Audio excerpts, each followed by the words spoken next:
आप एवं आपका प्यारा परिवार स्वस्थ, सुरक्षित, सुखी एवं समृद्ध रहें, यही प्रार्थना के साथ हमने देखा कि आजकल बहुत सारे डिप्रेशन, स्ट्रेस, टेंशन घर घर में, जिनको कभी स्ट्रेस ही नहीं आया लाइफ में, ऐसे बुजुर्ग लोग भी बच्चे के अपमान, अपने जिन बच्चों को उन्होंने पाला पोसा बड़ा किया, लाड किया, बहुत प्रेम किया, ऐसे उनको अपमानित करने के कारण या उनको छोड़ के चले जाने के कारण या उनको वृद्धाश्रमों में धकेल देने के कारण दुखी हैं। पत्नी पति से दुखी है, पति पत्नी से दुखी है, हर एक जगह मन मुटाव, मन में कोई ना कोई तकलीफ है। और व्यक्ति शरीर से कितना भी बलवान क्यों ना हो, अगर मन सुस्त हो गया, मन से व्यक्ति कहीं कमजोर हो गया, किसी घटना के कारण मन में बड़े परेशानी आ गई, तो उसकी सारी शक्ति व्यस्त हो जाती है। क्योंकि मन मजबूत हो तो हवा में कागज भी उड़ता है, और मन अगर कमजोर पड़ गया पर्वत भी डिगने लगता है। इसलिए आज एक उपाय देखने जा रहे हैं। हमारे मन में कोई परेशानी सता रही हो, घड़ी घड़ी डिप्रेशन हो रहा हो, स्ट्रेस टेंशन आ रहा हो, मन में कोई ना कोई तकलीफ हो, मन गड़बड़ाता हो, मन में थकान आता हो और मन कहता हो कि अब मैं ज्यादा कुछ नहीं कर पाऊंगा, अब मैं कुछ करने लायक नहीं रहा, ऐसे परेशान हो। हर घर में ऐसा व्यक्ति है, हर घर में किसी न किसी को एक तकलीफ है, भले वो बालक हो, बालिका हो, युवा हो, युवती हो, महिला हो, पुरुष हो, बड़ा हो, छोटा हो, गरीब हो, अमीर हो, अच्छा हो, बुरा हो, कैसा भी हो, सब में कोई ना कोई मानसिक तकलीफ जरूर है। सबसे पहले आपको इस उपाय को 100% कारगर करने के लिए अपनी जन्म कुंडली को देखनी चाहिए। जन्म कुंडली में देख लीजिएगा कि चंद्र के साथ राहु अथवा केतु अथवा शनि महाराज विराजमान हैं, तो निश्चित जीवन भर संघर्ष और मन की परेशानियां अवश्य होगी। क्योंकि चंद्र के लिए राहु केतु आदि समस्त ग्रह शत्रु हैं, तो ये जब आते हैं तो राहु केतु चंद्र को निगलने लगते हैं। वो जातक जिनके कुंडलियों में चंद्र के साथ राहु केतु या शनि, ये तीनों में कोई भी बैठा हो, वो डिप्रेशन, स्ट्रेस, टेंशन, ट्रबल, परेशानियां, मनमुटाव, कई प्रकार के रिश्तों में खटास आदि विभिन्न प्रकार की परेशानियों को झेलता है। और परेशानी दूर करने का सर्वोत्तम सुंदर उपाय, क्योंकि आप कई प्रकार के रत्न पहने, दशा बदले, काम बिगड़े, दशा बदलने के बाद पहना हुआ रत्न ही शत्रु बन जाए, इसलिए रत्न पहनने के पहले कब खोलना चाहिए ये विवेक होना, सही रत्न पहनने का ज्ञान होना। इसलिए उन सब उपायों में जाने से अच्छा है बहुत सरल उपाय मैं आपको बताता हूं। इस उपाय से अगर आपको जन्म कुंडली में चंद्र के साथ राहु या केतु या शनि ना भी बैठा हो,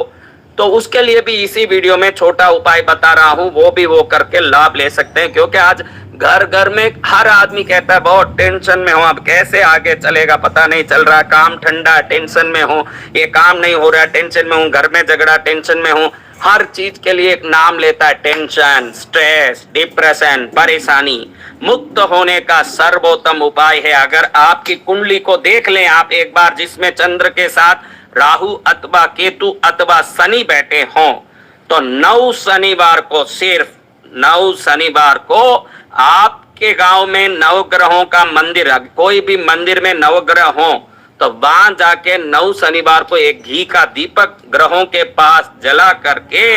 मेरा जो भी जन्म कुंडली में शनि, राहु, केतु आदि के चंद्रदेव के साथ युक्ति के कारण मन में परेशानी आ रही है, समस्त परेशानियों के विघ्नों के निवारण के साथ साथ पूर्ण कृपा बरसे, ऐसे प्रार्थना करके 9 शनिवार को घी का दीपक करके आ जाएंगे, तो 10वें हफ्ते आप देखेंगे कि आप हमारे दुनिया के बादशाह बहादुर जितने भी हुए हैं, वैसे दिल के बलवान, दिमाग के बलवान, मन के बलवान और बुद्धि के बलवान आपको कोई हिला नहीं सकेगा, ऐसा अडिग शक्ति के स्वामी बन जाएंगे। और अगर आप कहते हैं कि हमारे गांव में कोई ग्रह है नहीं महाराज, कई ग्रहों का मंदिर नहीं है और मंदिरों में कई ग्रह है नहीं, अगर ऐसा है तो उन ग्रहों के नाम से आप हनुमान जी के मंदिर में या भैरव जी के मंदिर में या शंकर जी के मंदिर में या गणेश जी के मंदिर में, वहीं गणेश जी के सामने, भैरव जी के सामने, हनुमान जी के सामने, शंकर जी के सामने ग्रहों के नाम से एक दीपक जला के, जो ग्रह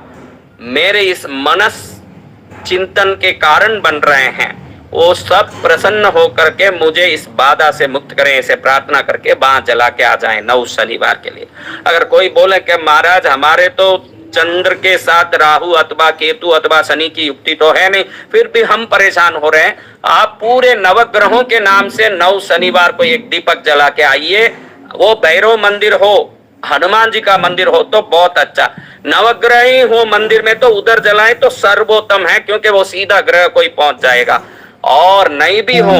तो ये जो मैंने शक्तियां बताई है, हनुमान जी, भैरव जी, गणेश जी, शंकर जी, इनके चरणों में ही ग्रहों के निवास है, इधर जला दिए तो ग्रहों के पहुंच ही जाएंगे ये शक्ति, उनके नाम से उधर भी जला सकते हैं। जिनके चंद्र में राहु अथवा केतु अथवा शनि की युक्ति नहीं हो, वो लोग बड़े प्रेम से किसी भी मंदिर में जाके नवग्रहों में जिन भी ग्रह की दशा या भुक्ति या किसी कारण से मुझे परेशानी हो रही है, मानसिक चिंता हो रही है, मन में टेंशन हो रहा, डिप्रेशन, स्ट्रेस हो रहा, इससे मुझे मुक्त होना है, मुझे आशीर्वाद प्राप्त हो, इसे प्रार्थना करके 9 शनिवार जलाइए। 10वें शनिवार कृष्णगिरी आके आप मुझे मिलेंगे कि महाराज आपके उपाय से ये अंतर मन का द्वंद्व समाप्त हो गया है और मन बादल छटा हुआ आकाश की तरह निर्विकल्प निर्मल हो गया है, मेरा जीवन कल्याणमय हो गया है।